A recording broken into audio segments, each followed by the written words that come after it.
everybody wins. The growers come out ahead. They make more money, and certainly Dooman could drive profitability.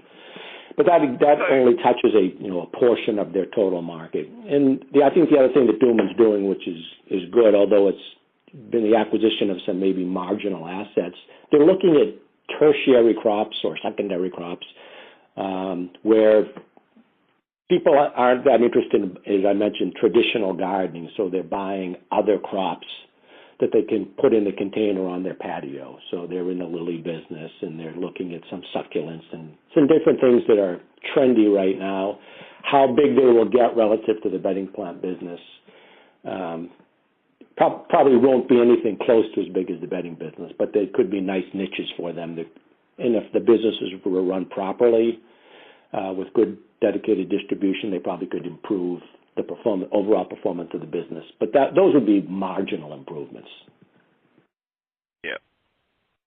Yeah, so I guess just looking at it then, the strategy seems to have been, expand broad and wide. Again, it's not been, I guess a, highly targeted acquisition strategy. It's been very much, let's see what's available, and let's, put a bid on the table. It doesn't seem that, again, just looking at it realistically, the company, given just the volume of acquisitions they've done, that there has been the adequate discipline there. But just thinking around, their business, you've got, to your point, it's almost, what do the consumers want, and let's try and address that. And we've already got some distribution channels, and so we're just adding another product into that. Again, there doesn't seem to be anything unreasonable about that.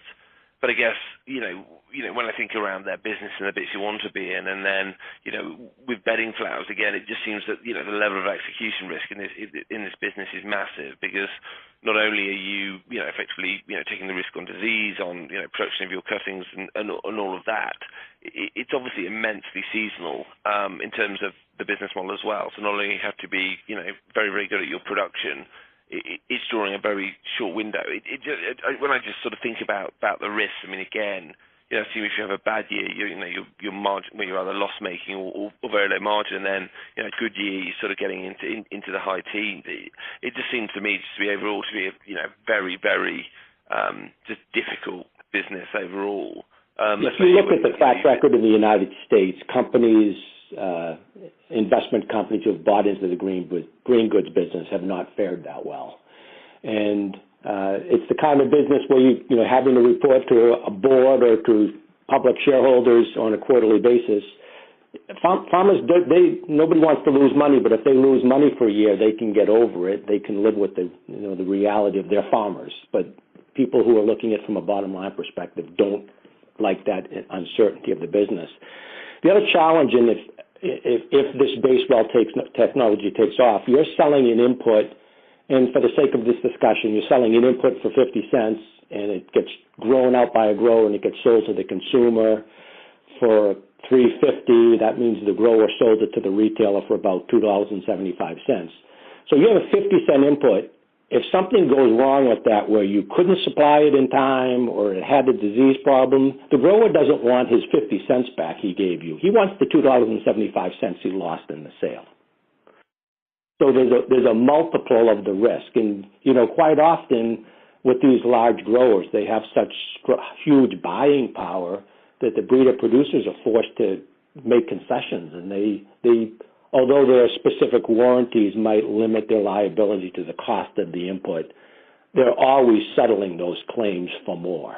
And as they get more integrated into the production towards a finished retail-ready product, their liability is going to go up exponentially.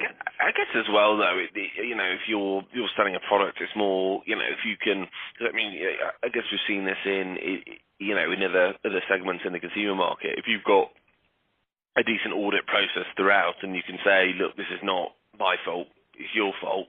Effectively, the product, defection occurred on your territory, not mine. Then I assume at that point, you're only getting hit for, maybe a bit of cost, but it just comes down to, do these guys have the adequate controls in the supply chain to do that? The answer is probably not.